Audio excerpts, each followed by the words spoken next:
मंगलमय मंगलकरम वीतराग विज्ञान नमो ताहि जाते भये अरहंतादि महान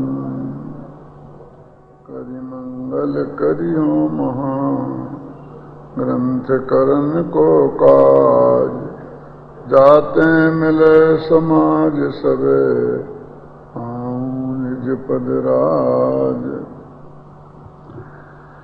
ये मोक्ष मार्ग प्रकाशक नामक ग्रंथ है। इसके 7वें अध्याय में व्यवहाराभासी के प्रकरण में 7 तत्वों की भूल संबंधी प्रकरण लेना है। ये जो पेज नंबर 225 पर जीव अजीव तत्व का अन्यथा रूप, माने जीव अजीव तत्व को तत्वार्थ सिद्धांतम सम्यक दर्शनम है ना। सम्यक दर्शन की परिभाषा है कि तत्वार्थ के सिद्धांत को सम्यक दर्शन कहते हैं। इसलिए हम 7 तत्वों का गहराई से अध्ययन और अभ्यास करते हैं। अध्ययन और अभ्यास करने के बाद भी गलती कहाँ रह जाती है, वो इस बात को पंडित टोडरमल जी ने यहां पर स्पष्ट किया है। पहली बात तो ये है कि जिनवाणी में बहुत कथन है और बड़े बड़े शास्त्र हैं, और उन शास्त्रों के आधार पर जो जो बात लिखी है और हम लिखते जाना वो अलग बात है।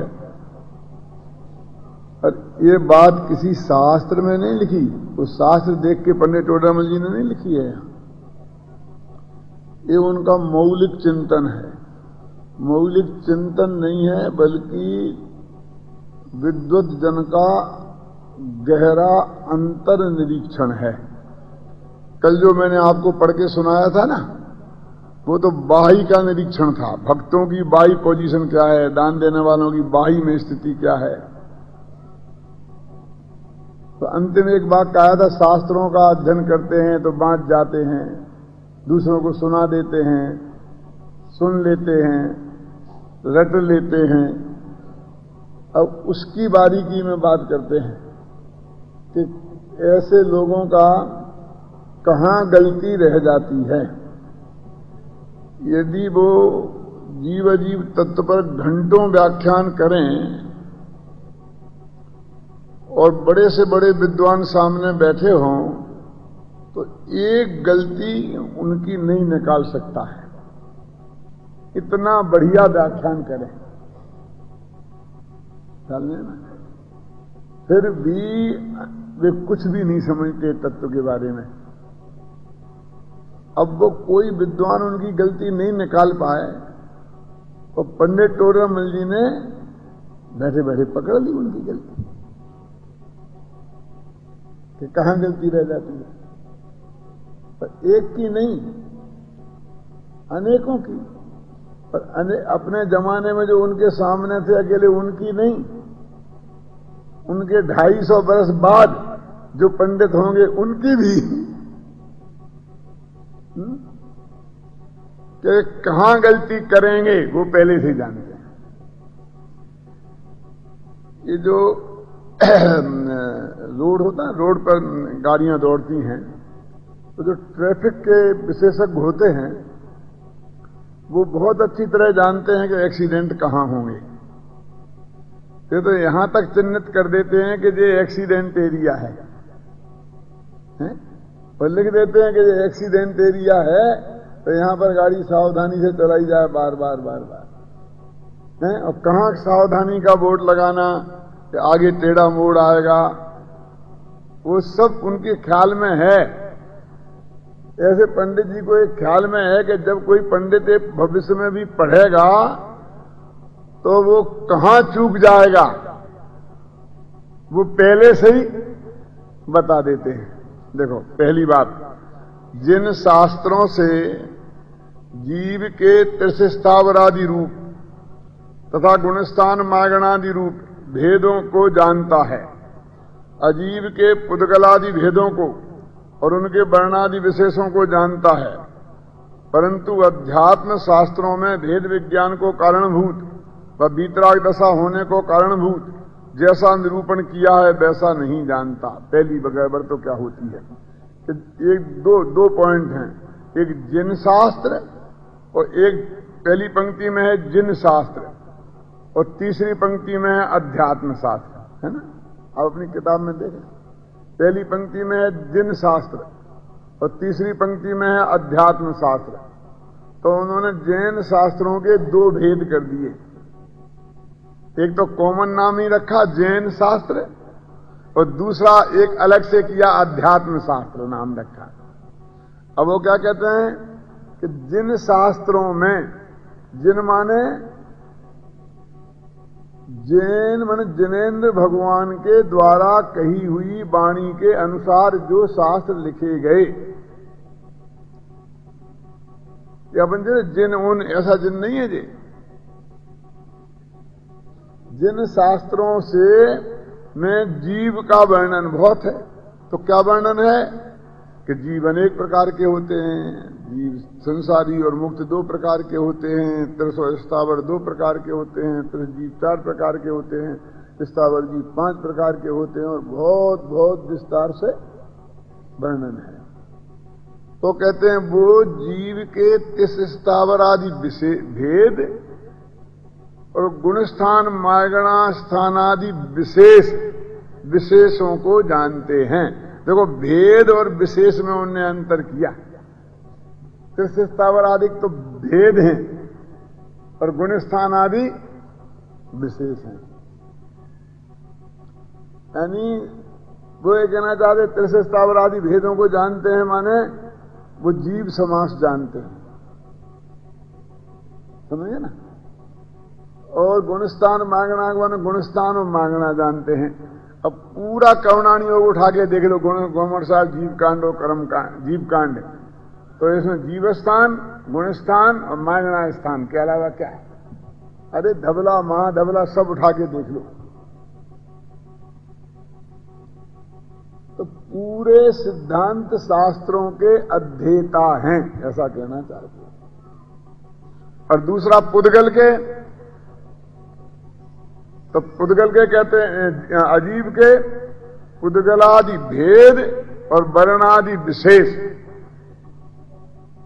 ऐसा भेद किया और उनको विस्तार से जानते हैं। यानी पूरे सिद्धांत शास्त्रों के पारगामी हैं। मैंने कहा था ना कल के पंडितों की भूल निकालने की बात है। अब जो इतने अधिक शास्त्रों के पाठी होगा वो साधारण आदमी होगा कि विद्वान होगा?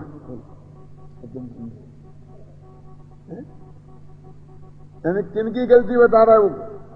कि जैन शास्त्रों के माध्यम से जिन्होंने पूरे सिद्धांतों का गहराई से अध्ययन किया है और अध्ययन करने के बाद महान विद्वान सिद्धांत शास्त्री बने हैं, सिद्धांताचारी बने हैं, ऐसा कहना चाहते हैं जी। इन दो पंक्तियों में उन्होंने मेरा पूरा कोर्स लिख दिया कि इसके वे विशेषज्ञ विद्वान हैं।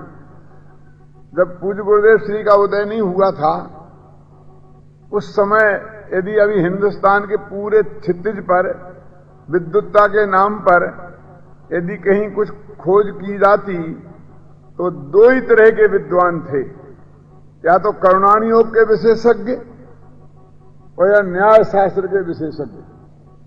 तो विद्यालयों में न्याय शास्त्र की एवं चेद एवं स्यात् एवं चेद एवं स्यात् की चर्चा होती, यत्र यत्र बनी तत्र तत्र धूमा की रट लगाई जाती थी। और त्यागी ब्रह्मचारियों में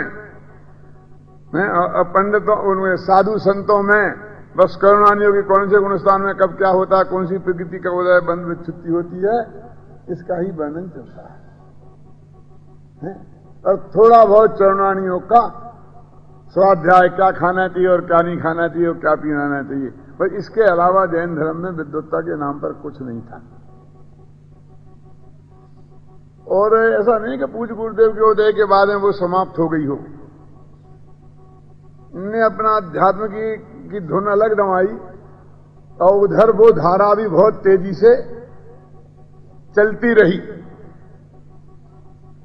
अब वो कहते हैं कि ये जानते हैं, लेकिन अध्यात्म शास्त्रों में जो जीव अजीब का वर्णन है वो दूसरे दृष्टिकोण से है। ये जो सिद्धांत शास्त्रों में है उस दृष्टिकोण से नहीं है, वो दूसरे दृष्टिकोण से है। उस दृष्टिकोण से वो जीव और अजीब तत्व को नहीं जानते हैं। तो वो दूसरा दृष्टिकोण क्या है विनय बाबू? वो दूसरा दृष्टिकोण है कि जैसे भेद विज्ञान हो ऐसे निरूपण करना, और जिससे वीतरागता उत्पन्न हो, वैराग्य उत्पन्न हो जगत से, ऐसे निरूपण करना। पर ये दृष्टि उनको प्राप्त नहीं है। इसलिए वो जैन दर्शन के, जैन सिद्धांत के महान विद्वान होने पर भी और उन्हें जीव अजीब तत्व का सही सिद्धांत नहीं। एक तो पहली गलती है, उस एंगल से उन्होंने उस बात को देखा ही नहीं है। अब देख कैसे है, देखिए ये शरीर है, और अब शरीर का वर्णन करें तो शरीर का तो क्या है इसमें? देखिए इतने किलो हड्डियां हैं, इतना खून है, इतना मांस है, करीब 1.5-2 किलो खून रहता है, इतना मांस रहता है, इतनी हड्डियां हैं, हजारों नसें हैं। क्यों? इनका डिटेल जाओ देह में तो देह की डिटेल बहुत है, लेकिन ये सारा अध्ययन जो होगा वो क्या होगा? वो क्या बोलते हैं, बायोलॉजिकल होगा। वो समझ लीजिए, वो अध्ययन होगा, वो शरीर विज्ञान का अध्ययन होगा। धर्म कहता है हमें इससे कोई मतलब नहीं है कि कितना खून है, कितनी हड्डी है, कितनी मांस है। तो धर्म क्या कहेगा? धर्म तो ये कहेगा कि ये मलमूत्र की खान है और ये तू नहीं है, तू इससे जुदा है। ये मलमूत्र की खान है, गंदा है, मैला है, कुचैला है। ये कहेगा, इसलिए कहेगा क्योंकि ये वैराग्य का पोषक है, और ये तू नहीं है, तू इससे भिन्न है, ये इसलिए कहेगा क्योंकि ये भेद विज्ञान का पूरक है। बस उसके हिसाब से अजीब का वर्णन पूरा हो गया। 2 वाक्य में अजीब का वर्णन पूरा हो गया। इतना समझ लिया तो तूने अजीब तत्व का सच्चा सिद्धांत हो गया, पंडित जी कहते हैं। और तूने देह की कितनी डिटेल जानी तो अजीब तत्व का सिद्धांत नहीं हुआ।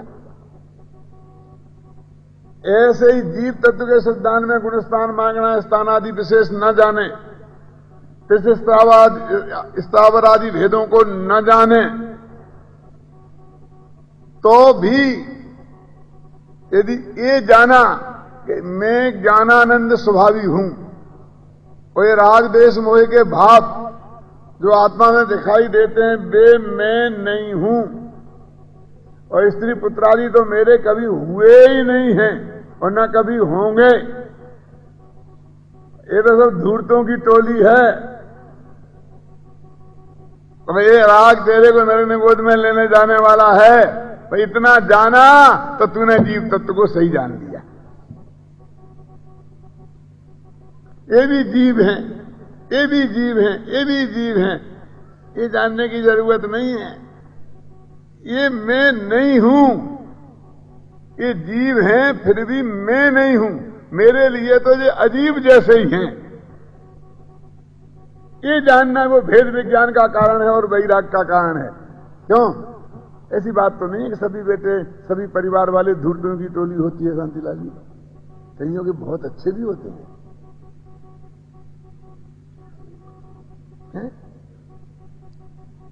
तुम ऐसे लोगों से पाला पड़ा होगा जो धूर्त ही धूर्त हैं। कोई ऐसे हम जैसे लोगों का पाला पड़ा होता तो आपको ऐसा भी लगता कि नहीं बहुत अच्छे हैं। क्यों? अरे श्रवण कुमार जैसे बेटे भी होते हैं। सभी बेटे औरंगजेब जैसे नहीं होते। क्यों? कि श्रवण कुमार को याद नहीं करना, औरंगजेब को याद करना, क्योंकि वो वैराग्य का पोषक है और श्रवण कुमार वो तो राग का पोषक है। श्रवण कुमार की कहानी हमें नहीं सुनना है, हमको तो वही कहानियां सुनाओ, औरंगजेब की सुनाओ, राजा सैनिक की सुनाओ।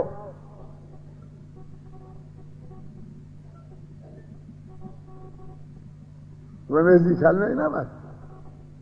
वो कहते एंगल क्या उसके, जो तुम बात कह रहे हो उससे परिणाम क्या निकलेगा? वो वैराग हो रहा है, उससे देह से, स्त्री पुत्रादिक से के राग बढ़ रहा है। तुम्हारी बात से किस बात का पोषण हो रहा है? तो कहते जिसमें वैराग का पोषण हो वो आध्यात्मिक कथन है। देखो स्त्री पुत्रादि धूर्तों की टोली है, ऐसी बात। और नियम सार जैसे महाशास्त्र में लिखी, गजब हो गया। नियम शास्त्र कुंदकुंदाचारी का सर्वोत्कृष्ट अध्यात्म है, समय सार से भी ऊपर है ना। और वो खुद लिखते हैं कि मैंने ये नियम सार निय भावना निमित्तम, मैं अपने लिए बनाया है। और उसमें स्त्री पुत्रादि धूर्तों की टोली, ये उत्कृष्ट अध्यात्म है पसंद भाई है। इसलिए है कि ये वैराग्य का पोषक है।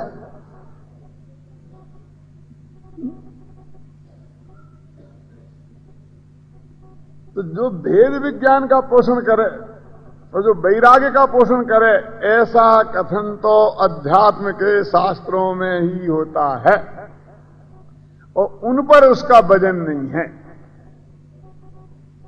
इसलिए वो सारे सिद्धांतों का पाठी होकर के भी बात वहीं की वहीं है, वो जीव अजीब तत्व को जानता नहीं है। पंडित टोडरमल जी ये कहते हैं, ये गलती हो जाती है।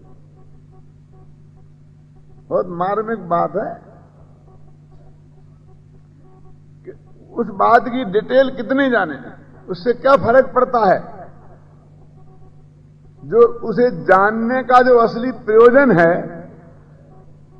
क्यों, जैसे कि अपने बच्चों को अपने प्रेरणा देना चाहते हैं कि तुम्हें जैन धर्म का अध्ययन करना चाहिए, तो कोई अपने घर में समझाए कि देखो भैया ये जो लौकिक पढ़ाई पढ़ोगे तो आजीविका अच्छी चलेगी, और धर्म की पढ़ाई पढ़ोगे तो भले ही थोड़े कम पैसा मिलेंगे, लेकिन पेट तब भी भरेगा, भूखों मरने वाले नहीं हो।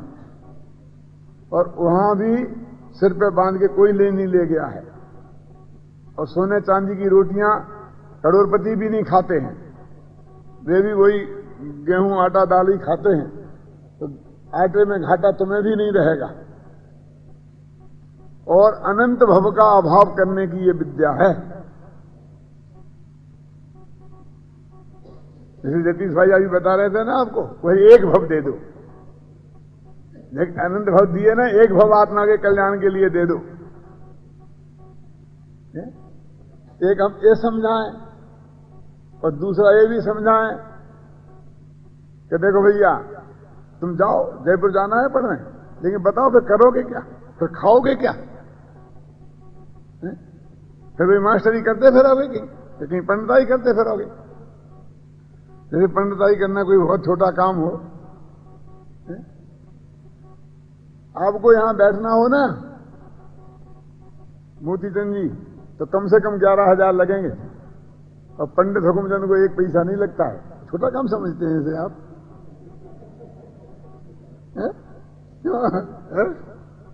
5 मिनट को यहां आओगे तो 11,000 की टिकट है, वही पंडित मुफ्त में ही बैठा है।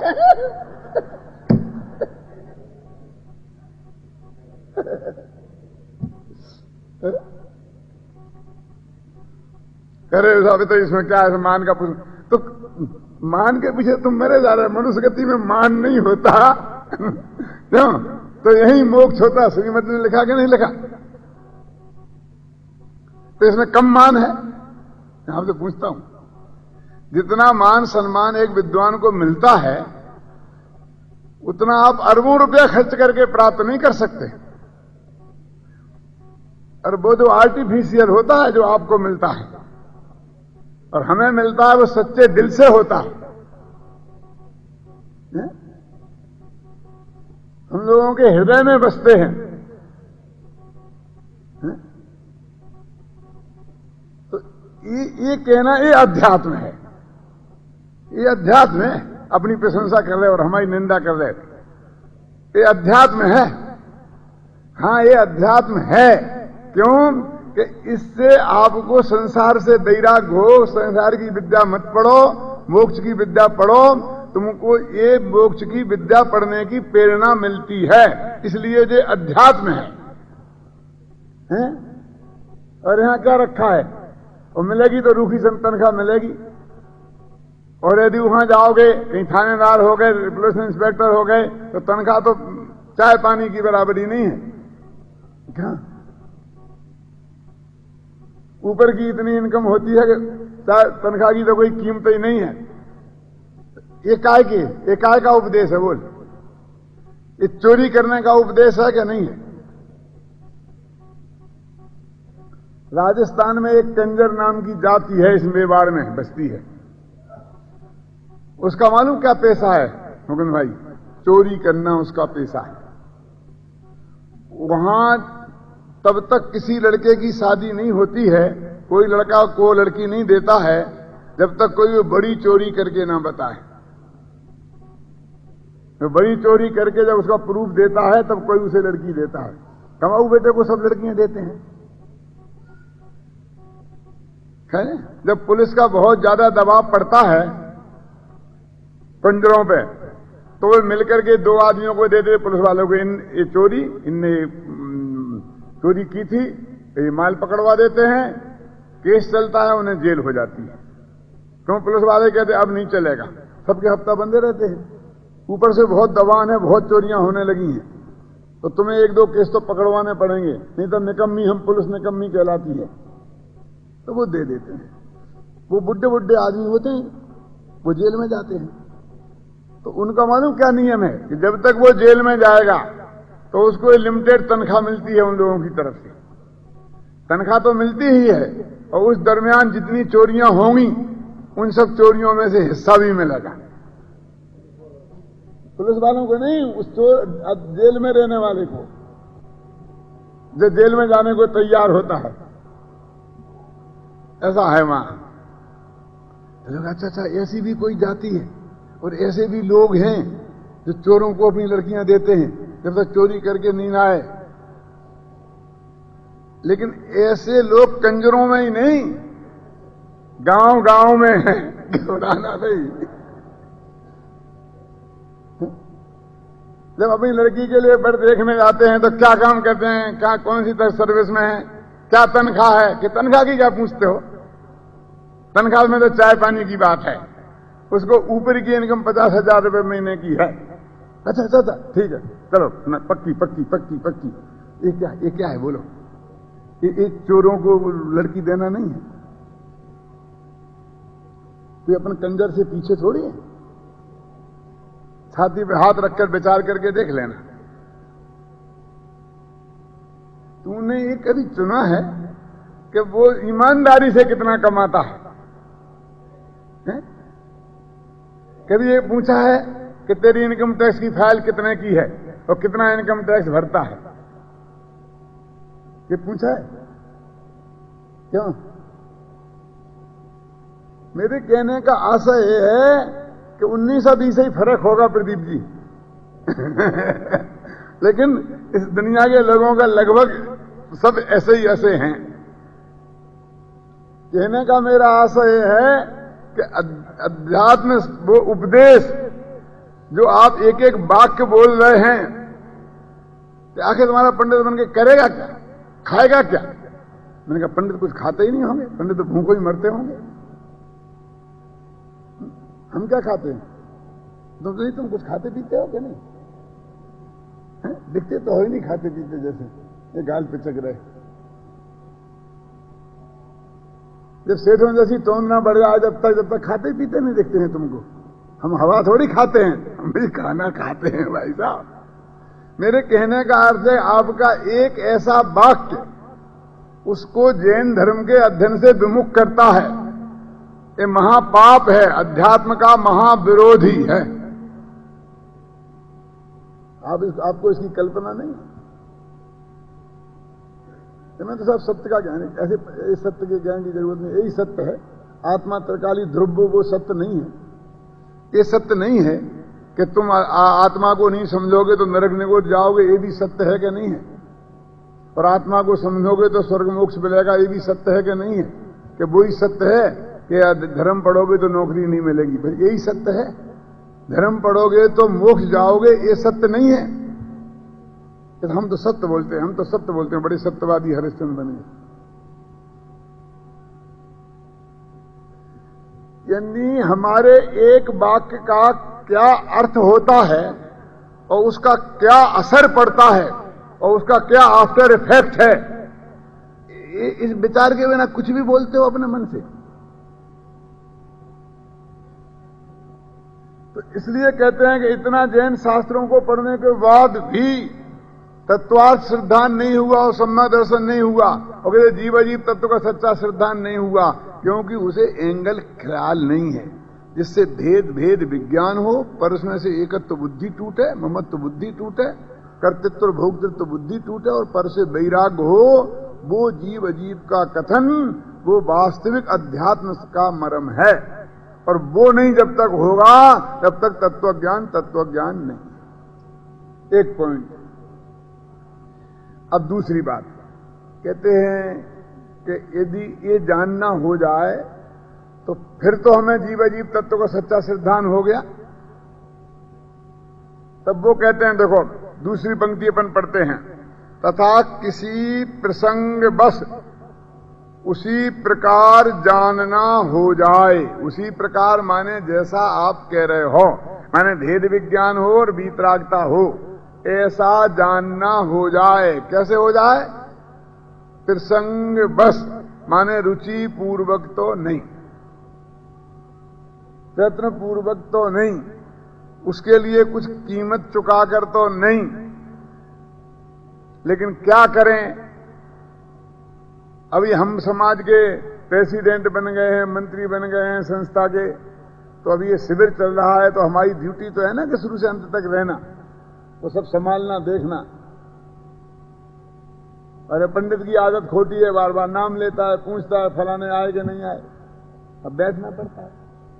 तो सुन लिया, तो वो सूक्ष्म ज्ञान तो है ही, इसलिए वो सब बातें भी समझ में आ गई, वो सुन लिया। तो कहते हैं ऐसे प्रसंग बस एक, मतलब कोई ऐसा प्रसंग बन गया और जिसकी वजह से उसे ऐसा जानना हो गया। आनंद भाई ले आए बेंगलोर से 20 आदमियों को, अब आ गए, अब मन तो नहीं लग रहा है, अब क्या करें, अब 10 दिन तो काटने हैं, क्योंकि वापसी का रिजर्वेशन भी करा के लाए, रिजर्वेशन बार बार मिलता नहीं है, क्यों? तो 10 दिन तक सुने, सैनी पंचेंद्री तो है ही, विचार तो है ही, तो बात ख्याल में आ जाती है। जैसा अभी अन्ना जी ने आपको प्रेरणा दी कि पत्नी को रुचि हो तो पति को कोशिश करे, और पति की रुचि हो तो पत्नी को कोशिश करे, है ना? ऐसे भी बहुत से लोग आ जाते हैं कि कभी पति आता है तो साथ में पत्नी को लाता है, वो आ जाती है, अब उसे रुचि तो नहीं है, लेकिन अब जाए कहां? पति तो यहां प्रवचन में बैठ गया है, तो वो सिनेमा में थोड़ी जा सकती है, तो बैठना जरूरी है। ऐसा भी हो सकता है कि पत्नी कहे मैं तो जाऊंगी और तुम्हें भी चलना पड़ेगा मेरे साथ। बहुत पति पत्नियों को ले आए होंगे, बहुत सी पत्नियां भी पति को घसीट लाई होंगी। वे सब प्रसंग बस वाले हैं। अब आप अपना अपना देख लेना कि आप प्रसंग बस वाले हो कि भावना वाले हो, है? कोई चिंता की बात नहीं है, चाहे आप प्रसंग बस वाले हो चाहे भावना वाले हो, लेकिन तत्व ज्ञान समझने का लाभ तो मिल ही रहा है। और एक दफा समझ में आ गया और भावना भी साथ में जग गई तो काम हो सकता है। वहां बैठे बैठे तो काम होने की संभावना थी ही नहीं, लेकिन यहां होने के चांस हैं। कई बातें होती है ना, तो प्रसंग बस का मतलब आप समझ गए। जब मैं पहले यहां आया था जयपुर में, तो वहां बड़े मंदिर में प्रवचन करता था, तो यही प्रकरण मैंने चलाया था आज से 33 वर्ष पहले। तो उस वक्त मैंने जो उदाहरण दूसरा दिया था यहाँ, कि यहाँ क्या है कि वो होता है दिया, तो तो सब मंदिर में बैठने आते हैं। तो मैं वहां प्रवचन करता था बड़े मंदिर में, शायद विनय कुमार जी मेरे श्रोता तबई से हैं। तो उस वक्त वो तिया वाले आते थे और वो 10 मिनट को बैठ जाते थे एकदम 100, 200, 500 आदमी, और फिर वो 10 मिनट तिया खत्म हुआ उठ के भग जाते थे। तो वो 10 मिनट वो सुनते थे।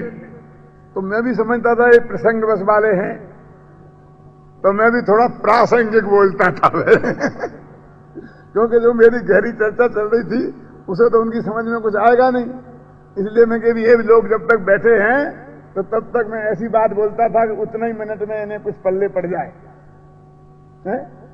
तो मैं उनको प्रसंग बस वाला कहा करता था। प्रसंग बस के लिए मैं वो उदाहरण दिया करता था कि वो तिया वाले जो आते हैं उनको क्या करें, अब 10 मिनट बैठना तो बैठ नहीं है, अब जब तक सब लोग कहेंगे नहीं कि उठो नहीं, जब तक कैसे उठ सकते हैं, है ना। तो प्रसंग बस माने रुचि पूर्वक पुरुषार्थ पूर्वक हमें ये बात समझना है, इसके लिए ये नहीं किया है ना। और प्रसंग बस आ गए हैं, कभी मुख्य अतिथि बन गए, कभी विशेष अतिथि बन गए, आते हैं ना लोग वो आते हैं, तो वो उसी दिन आते हैं, फिर दूसरे दिन नहीं आते हैं, तीसरे दिन नहीं आते हैं। और उस दिन भी कोई बात बढ़िया बात निकल जाए, आ जाए, जज जाए, और ऐसा भी होता है कि एक दिन बढ़िया 10 मिनट में जज जाए तो फिर सारी जिंदगी बदल जाए। वो सोहन लाल जी हमारे जयपुर प्रिंटर्स वाले थे, उनका ऐसा ही हुआ, सही घटना है बिल्कुल। बसंत भाई क्या हुआ कि मैं यहाँ पर्यूषण में आया था, तो उनके एक मैनेजर राजमल जैन, तो वो रोजीना मेरे व्याख्यान में आते थे और वो रोजाना उनसे कहते थे कि सोहन लाल जी आप चलो आप चलो आप चलो। अरे नहीं नहीं नहीं, बहुत पंडित आए, हमने बहुतों का सुना, हमने बहुतों का सुना, हमको नहीं, मजा नहीं आता है, मजा नहीं आता है, आए नहीं। 10 दिन तक पूरे पर्यूषण निकल गए और सुबह शाम के व्याख्यान में नहीं आए। अब अंतिम क्षमावाणी पर व्याख्यान था रामलीला मैदान में, तो वो तो नेता आते हैं, मुख्यमंत्री वगैरह आते हैं, तो अपने को उसमें 10 मिनट समारोह हो जाता है, इसके लिए आते हैं। वो 10 मिनट का सुना तो उन्हें इतना पश्चाताप हुआ कि मैंने बहुत बड़ी गलती कर दी कि जो 10 दिन तक इनका व्याख्यान नहीं सुना। फिर आए मेरे पास और यहाँ पूछा गोदका जी से, ऐसा सब बात कहा गया, ऐसा ऐसा। तो गोदका जी ने कहा नहीं नहीं, अब तो हमने यहीं बुला लिया है, अब पंडित जी यहाँ परमानेंट ही आने वाले हैं, आप चिंता नहीं करो। और उस दिन है कि आज कि वो 33 वर्ष तक 32 वर्ष तक मेरा उनका समागम रहा, तो कभी उनने कोशिश नहीं करी कि छूटा ही नहीं। मेरे साथ कहीं तो बाहर गए, अमेरिका तक मेरे साथ गए, और वो उसमें लग गई, लगन लग गई, धन लग गई बस। तो कभी कभी वो 10 मिनट का भी बहुत असर कर जाता है, ऐसा नहीं प्रसंग बस वाला बेकार ही होता है, लेकिन वो हजारों में से एक आध को होता है। और जो रुचि पूर्वक करते हैं वो सभी लोगों को सफलता की प्राप्ति होती है। इसलिए पंडित जी कहते हैं कि एक तो तुमने जाना नहीं, और प्रसंग बस यदि जानना भी हो गया तो शास्त्रानुसार जान लेता है, आत्मानुसार नहीं जानता है। जीव जुदा है, शरीर जुदा है, ऐसा मैं जीव हूं और मैं तुमसे जुदा हूं, ऐसा कुछ नहीं। जैसे कोई शरीर कोई अलग चीज हो, जीव कोई अलग चीज हो, वो कोई जुदी जुदी चीजें हों दोनों जैसे बन। कहते उड़द की दाल जुदी है और छिलका जुदा है, ऐसा जीव जुदा है, ऐसा आत्मा जुदा है। उड़द की दाल और छिलका जैसा आत्मा हो, शरीर ही ना। उड़द की दाल से हमें कुछ लेना देना है, ना आत्मा व शरीर से हमें लेना देना है। अपन को क्या करना, अपन चलो धंधे पानी करो। तो प्रसंग बस जानना हो जाता है लगाना, तो शास्त्रानुसार तो जान लेता है। अब दिक्कत क्या है कि शास्त्रानुसार जान लेता है ना, और फिर बोलता है, मुंह से बोलता है तो कोई गलती निकाल नहीं सकता, तो उसकी गलती कभी जिंदगी में निकलती नहीं है। जब अशोक नगर में सबसे पहले गया था सुमेर चंद जी, तो जब मैं वहां प्रवचन करता था तो वहां 2 पंडित थे बड़े बड़े, एक रामलाल जी और एक सोमचंद जी, दोनों पगड़ी वाले पंडित। और मैं था 21-22 वर्ष का, और वो थे 70-75 वर्ष के, और दोनों मेरे तरफ बैठते थे, एक इधर एक इधर। अब मैं प्रवचन करूं और 5 मिनट बोलूंगा, बीच में बस टोका टोकी टोका टोकी टोका टोकी। लेकिन मैं अभिमान से बात नहीं कहता हूं, लेकिन सच्चा कहता हूं कि उनसे मेरा 100 गुना अध्ययन तब भी था, क्योंकि वो तो बहुत 1-2 साल पंडित पढ़े थे, घन 7 का दार तक मुश्किल थे, और कोई ज्यादा अध्ययन नहीं था, मैं जानता था। और मैं तो शास्त्री न्यायाधीश था, उस वक्त तो आज से भी ज्यादा बड़ा पंडित था, वो पूरा सत्वासूत वगैरह ये सब उल्टे सीधे सब कंठस्थ थे। अभिमान भी बहुत ज्यादा था, आज भी है, लेकिन आज से भी 100 गुना ज्यादा था। ख्याल में आया ना? अब वो मुझे टोकाटाकी करें बहुत, दोनों ही के दोनों। तो मैंने उनसे कहा कि पंडित जी इसमें कोई दम नहीं है, आप इधर बैठो और फिर मैं बगल में बैठता हूं, देखो मैं तुम्हें एक लाइन नहीं पढ़ने दूंगा, तुमसे ज्यादा टोकाटाकी मैं तुम्हें कर सकता हूं। सचमुच साहब उन्होंने कहा अच्छा हम बैठते हैं, करना, चैलेंज स्वीकार कर लिया मेरा। वो बैठ गए, मैं बगल में बैठ गया। अब उन्होंने वो पढ़ना शुरू किया तो जैसे ऊपर आंख उठाए ही नहीं, 6 पेज पढ़ते ही पढ़ते गए। बोलो क्या गलती करी? क्या देखा? मैं क्या तुम्हें 2 लाइन नहीं पढ़ने दूंगा, ऐसा कहा था ना मैंने? तो बोले 6 पेज पढ़ लिए और तुमने एक भी गलती नहीं निकाल पाई मेरी। मैंने कहा पंडित जी इतना बड़ा बेवकूफ नहीं हूं मैं, पहले गर्दन उठा के कुछ बोलो तो मैं पकड़ू।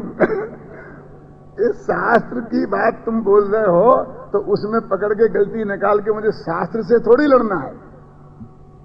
मैं शास्त्र से लड़ने की हिम्मत नहीं है मेरी, मुझे लड़ना भी नहीं है। शास्त्र में तो सही लिखा है, तुम वही के वही बोलते जाओगे क्यों?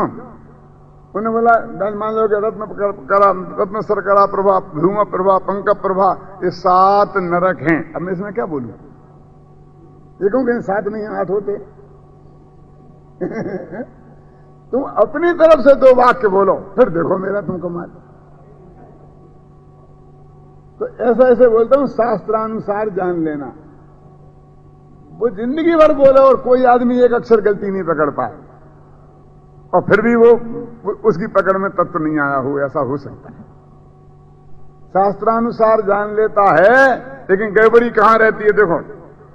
परंतु अपने को आप रूप जानकर पर का अंश भी अपने में न मिलाना और अपना अंश भी पर में न मिलाना, ऐसा सच्चा सिद्धांत नहीं करता। देह भिन्न है और जीव भिन्न है ऐसा तो बोलता है, लेकिन देह की क्रिया का कर्ता खुद बना रहता है और आत्मा की क्रिया का कर्ता देह को मानता रहता है। आंख देखती है और मैं मीठे स्वर में बोलता हूं। अब बोलना क्रिया भाषा वर्णना की है, उसका कर्ता अपने को कहता है, और जानना क्रिया आत्मा की है, तो देखना जानना देखना उसे आंख की कहता है। देखो ये अपना अंश पर में मिलाना हो गया, समझे ना? ऐसा नहीं होता। जैसे अन्य मिथ्या दृष्टि, अन्य मिथ्या दृष्टि माने अजैनी मिथ्या दृष्टि, निर्धार बिना पर्याय बुद्धि में से जानपने में और वर्णादि में अहम बुद्धि धारण करता है। जानपने में माने ज्ञान में, और शरीर आदि में, ये दोनों में अहम बुद्धि धारण करते हैं कौन? अजैनी मिथ्या दृष्टि। यानी मैं गोरा हूं और मैं विद्वान हूं। अब मैं विद्वान हूं ये तो आत्मा सिर्फ है, ये तो ज्ञान तो आत्मा की क्रिया है, और गोरापन शरीर का रंग है। तो दोनों को मैं गोरा हूं, तो शरीर को मैं रूप माने ना। तो जैसे वो ये गलती करते हैं, ऐसे ही यह भी, ये जैनियों का पंडित देखो, ऐसे ही उसी प्रकार यह भी आत्माश्रित ज्ञानादि में और शरीराश्रित उपदेश उपवास आदि क्रियाओं में अपनत्व मानता है। देखो आत्माश्रित ज्ञानादि, ज्ञान दर्शन सुख वीर, ये तो आत्माश्रित है, और उपदेश और उपवास ये दोनों शरीराश्रित हैं। ये उपदेश तो ये भाषा वगैरह है, ये तो बिल्कुल शरीर की क्रिया है, आत्मा की क्रिया नहीं है। अब वो कहते हैं जैसा ज्ञान में मैं जानता हूं, जैसा अहम बुद्धि इसमें है, एकत्व इसमें है, ऐसे ही मैं बोलता हूं, उसमें भी उसका उतना ही अहम है।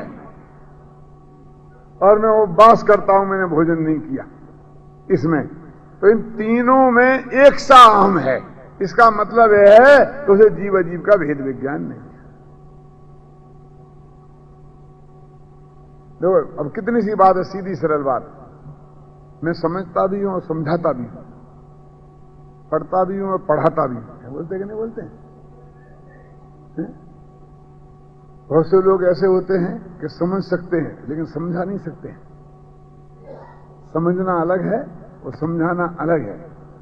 अपन ने वो है ना प्रशिक्षण निर्देशिका, उसमें लिखा है कि समझना विज्ञान है और समझाना कला है।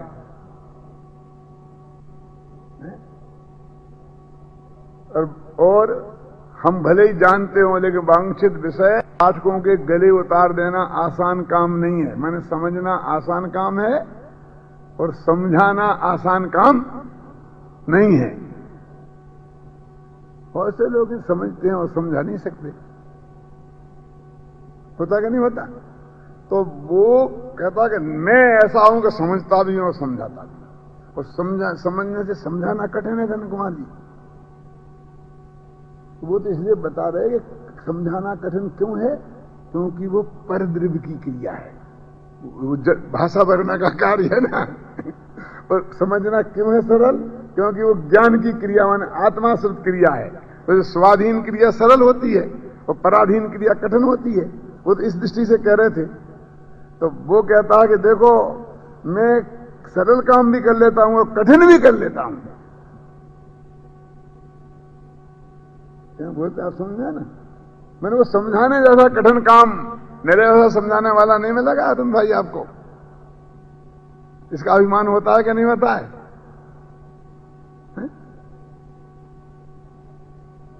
ज्ञान दिवाकर और वाणी भूषण तो एक ही है। एक ही बात है। तो कहते हैं कि वो भाषा की कार्य को में उतना ही अहम है जितना कि अपने आत्मा के कार्य में उतना अहम है। ये नहीं हो सकता है कि कल जवान को लकवा लग जाए तो भाषा एक शब्द ही नहीं निकले। बोलो,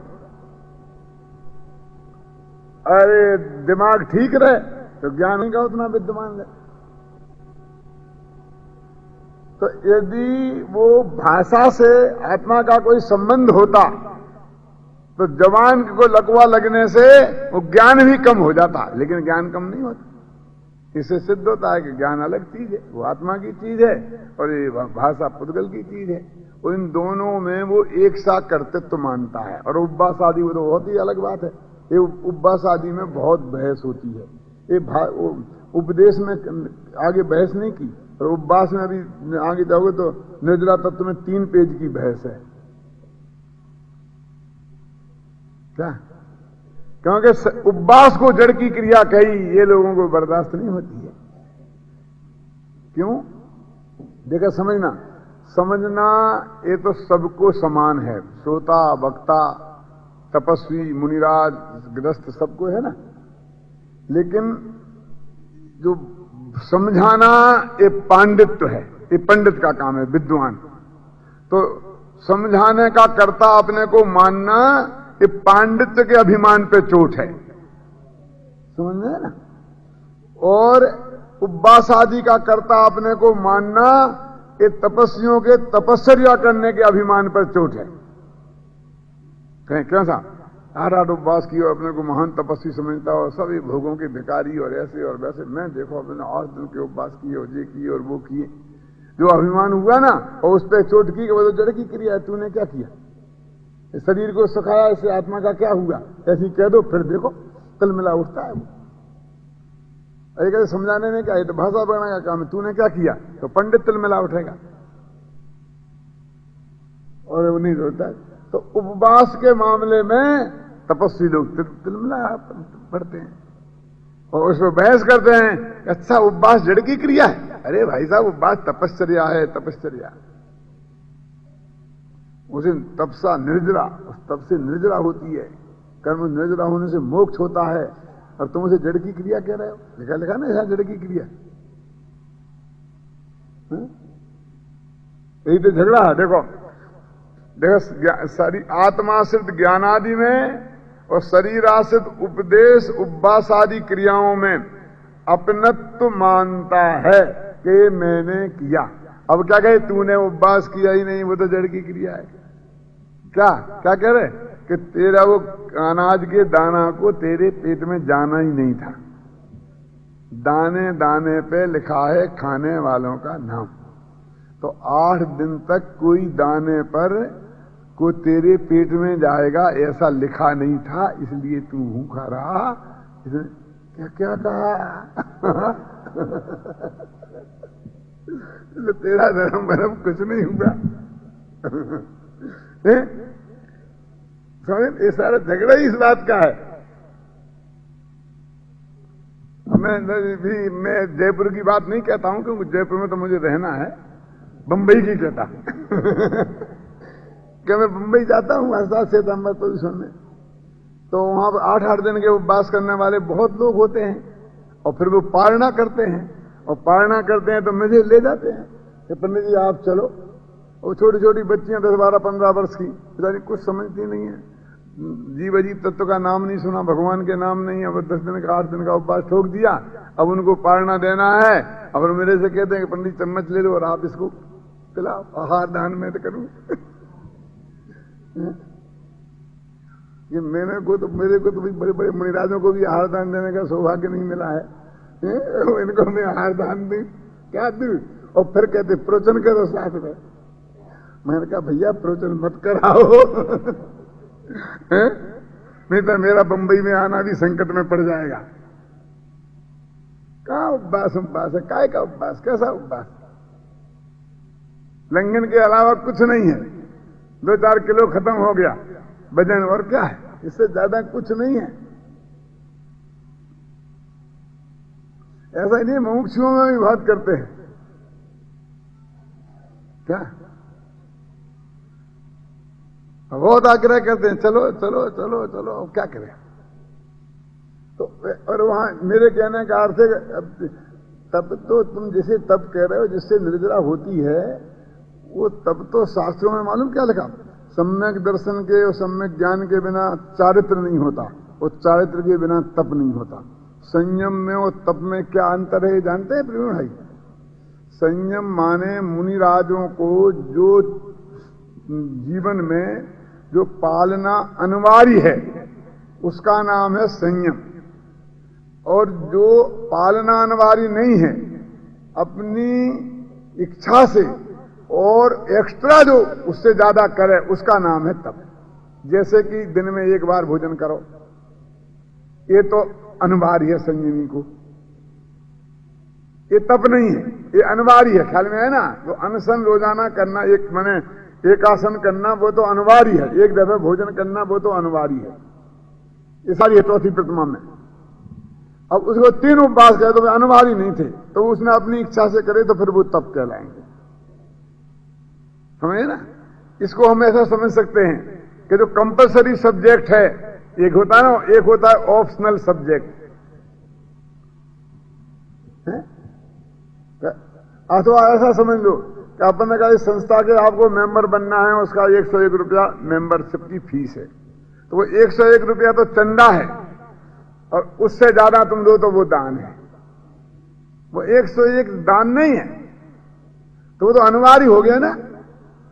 मेंबर बनना है तो वो तो अनिवार्य हो गया। तो जो अनिवार्य होता है वो चंदा है, और जो एक्स्ट्रा दिया अपनी इच्छा से वो फिर दान हुआ। ऐसे ही जो अनिवार्य है वो संयम है, और जो एक्स्ट्रा है वो तप है। अब न सम्यक दर्शन है, न सम्यक ज्ञान है, और न अनिवार्य संयम है, और तप शुरू हो गया। हिंदी के एमए में प्रेमचंद का उपन्यास गोदान है कोर्स में, तो कोई 4th क्लास पास आदमी गोदान पढ़ ले तो वो एमए पास हो जाएगा क्या? गोदान उपन्यास पढ़ ले, उपन्यास एक नवल कथा पढ़ते हैं, पढ़ ले। उपन्यास पढ़ सकता है कि नहीं पढ़ सकता है? 4th क्लास वाला भी उपन्यास तो पढ़ ही सकता है, नहीं पढ़ सकता है? तो एमए पास हो जाएगा। कथा महेंद्र के कोर्स में है जो किताब, और मैंने पढ़ ली, तो चाहे जो पूछ लो मेरे से। नहीं हो जाएगा ना, क्योंकि अकेला गोदान नहीं है, और 100 किताबें हैं उसमें, और गोदान की स्टडी भी समालोचनात्मक ढंग से उपन्यास के तत्व क्या होते हैं उन तत्वों पर घटित करके बताओ, ये उपन्यास सही है कि नहीं, गलत है कि क्या कसौटी है, वो सारी चीजें तुम क्या समझते हो? उपन्यास के तत्व नाम की तुम चीजें नहीं समझते हो, तुम तो कहानी पढ़ के उसका मजा ले लिया है, बस कुछ नहीं जानते हो। तो ऐसे ही अकेला एक उपवास भोजन छोड़ देना उसे तपस्या हो गई? वो तपस्या है ही नहीं, और उससे निर्जरा का सवाल ही नहीं है, क्योंकि निर्जरा संवर पूर्वक होती है, ये तो नक्की है ना। और संवर सम्मा दर्शन के बिना ही नहीं होता, तो सम्मा दर्शन नहीं है तो संवर ही नहीं है, तो संवर नहीं है तो निर्जरा कैसे शुरू होगी? तुम 10 नहीं 20 कर ले, 50 कर ले, तो सच्चे कर ले कि भाव अच्छे रहे तो कर ले, चाहे बुरे रहे, कि नहीं हमारे परिणाम बिगड़े ही नहीं, हम तो बहुत हंसी खुशी रहे, हम तो बिल्कुल शांति से रहे। जो लोग जिनको भी भूख लगती है तो लेटे रहते हैं, कुछ नहीं कर पाते हैं, हम तो बहुत खेलते कूदते रहे, बढ़िया रहे, हमें तो कुछ हुआ ही नहीं, हमें तो पता ही नहीं लगा कि हमें भूख लगी कि नहीं लगी। क्यों? तो समझता कि नहीं हो तो सच्चा उपवास हो जाएगा। सच्चा उपवास सम्मा दर्शन पूर्वक होगा तो होगा, और सम्मा दर्शन तो है ही नहीं। और फिर वो कितना ठीक हुआ, कैसे भाव रहे हो नहीं रहे, परिणाम ठीक रहे कि नहीं रहे, ये तो बहुत छोटी बातें हैं, ख्याल में आएगा ना, उसकी खबर नहीं है। तो शरीर आदि उपवास आदि क्रियाओं में और उपदेश आदि क्रियाओं में और आत्माश्रित ज्ञान आदि क्रियाओं में एक सा एकत्व ममत्व कर्तृत्व और भोक्तृत्व करता है। जब ज्ञान क्रिया उस रूप वो है, ज्ञान क्रिया उसकी है, ज्ञान क्रिया का कर्ता वो है, ज्ञान क्रिया का भोक्ता भी वो है, और उपदेश और उपवास क्रिया का ना वो है, ना उसका स्वामी है, ना उसका कर्ता है, ना भोक्ता है, वो ये बात नहीं जानता। इसलिए जान करके भी प्रसंगवश उसने जान लिया तो शास्त्रानुसार जाना, आत्मानुसार नहीं जाना, इसलिए बात वहीं की वहीं रही। देखो, यदि वो उसका मर्म भी कहते हैं, कभी शास्त्रानुसार सच्ची बात भी बनाता है। देखो कितना बढ़िया वाक्य है, ये टोडरमल जी का ओरिजिनल है, अनुवाद है, फिर भी ये बात बनाना, ये फ्रेज है हिंदी का। इसका अर्थ आप जानते हैं? बात बनाना। कहते तुम बातें बहुत बनाते हो, चलो यहां से, मेरे से बात नहीं करना चाहता हूं मैं तुमसे। बात बनाना माने जैसा है नहीं, आर्टिफिशियल बातें करना है? बात बनाना का ना, बातें बनाने वाले बहुत मिलेंगे, काम करने वाले बहुत कम मिलेंगे। तो पंडित जी के कभी शास्त्रानुसार बात भी बनाता है। क्या मतलब? ऐसा बोलता है, शरीर की उपदेश देना तो जड़ की क्रिया है, मैं उसका कहां करता हूं, है ना? मैं तो ज्ञान क्रिया का करता हूं, मैं तो उपदेश का करता, मैंने प्रवचन कहां किया, मैं तो प्रवचन करता ही नहीं हूं, प्रवचन क्रिया का करता तो मैं हूं ही नहीं। अच्छा, अब नहीं है कि नहीं है? फिर कहा गया आज तो पंडित जी आपका प्रवचन जमा नहीं कुछ। क्या बात है, पहले जैसी बात नहीं रही। जैसा नाम सुना था, नाम बड़े और दर्शन ठीक है, हमको तो ऐसा लगा क्या बकते हो। अब सोचता कि भाषा बिगड़ना का करता मैं थोड़ी हूं। जब अच्छी निकल गई होगी, अब खराब निकल गई, मैं क्या करूं? क्यों साहब? कि नहीं यही भाषण तो मैंने हमेशा दिया है, अहिंसा का जैसा मैं हर जगह देता हूं वैसे ही अभी बोला था, और उस दिन तो सब लोग प्रशंसा कर रहे थे और आज निंदा कर रहे। भाषण तो कोई था पसंद भाई, मैं तो अक्षर अक्षर सुना सकता हूं आपको। एक जगह फूलों की वर्षा होती उसी व्याख्यान पे, और दूसरी जगह पत्थर बरसने लगते हैं, व्याख्यान वही का वही होता है। तुम तो नहीं, आपके साथ भी ऐसा होता होगा, बात वही की वही का, एक दफे प्रशंसा मिलती, दूसरी दफे निंदा मिलती है। क्यों? तो ऐसा लगता है कि मेरे में गड़बड़ तो नहीं, कुछ गड़बड़ नहीं है, ये भाषा का वर्णमन है। तेरे को प्रशंसा और निंदा मिल रही है, इसका इस भाषण से कोई संबंध नहीं है।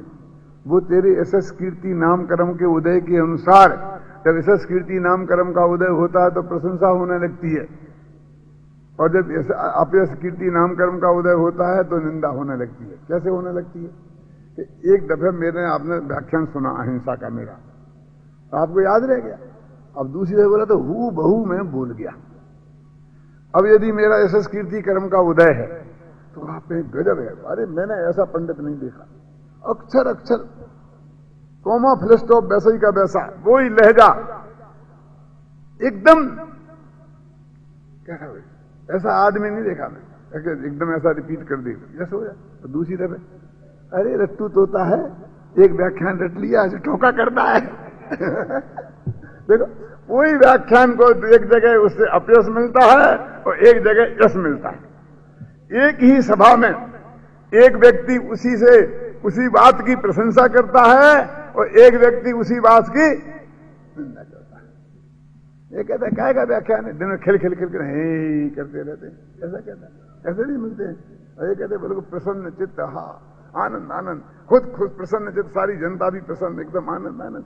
वही बात की निंदा भी होती है और उसी बात की प्रशंसा भी होती है। वो अपने यश कीर्ति अपस्कृति के अनुसार और उस सामने वाले श्रोता के विकल्प के अनुसार उसके कैसा राग देश है, उसकी कैसे क्या होना है, उसमें बहुत बहुत कारण है। उसके चित्त में जो भाव आया है केवल चंद जी, वो कोई अपने व्याख्यान का उससे ज्यादा योगदान नहीं है, उसका भी उसका निमित्त है, क्योंकि उसके भाव का उपादान उसकी आत्मा है और उसमें निमित्त उसके कर्म का उदय है। उसमें मेरा क्या है?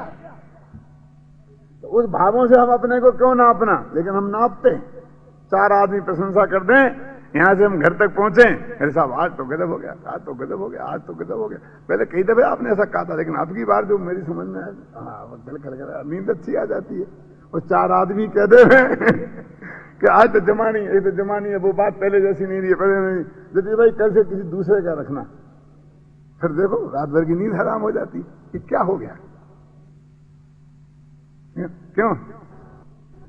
बात तो वही कि नहीं, वही है कि नहीं, लेकिन हम कितने प्रभावित होते हैं उससे हमें मालूम पड़ता है कि हम कहां खड़े हैं, अपने को नापने का मौका मिलता है। लेकिन कहते हैं कि जगत की निंदा प्रशंसा जैसे परे रह सकें वो संत हैं। हमें कहते हैं ना, काट कूट खोद खाद पृथ्वी सहे और काट कूट बन राय और कुटिल बचन साधु सहे और अन्न से सहा न जाए। अब हम एक एक बात से प्रभावित होते हैं। सामने ने एक वाक्य बोला तो एकदम गदगद हो जाता, एक बात बोला तो नाटा फिस हो जाता है। क्या है ये? हम दूसरों से कितना प्रभावित होते हैं। दूसरे ने विद्वान कह दिया तो हम विद्वान हो गए, दूसरे ने मूर्ख कह दिया तो हम मूर्ख हो गए। क्या है? हम तो जो है ना है, उसका हमको स्वयं अपने पे कॉन्फिडेंस नहीं है।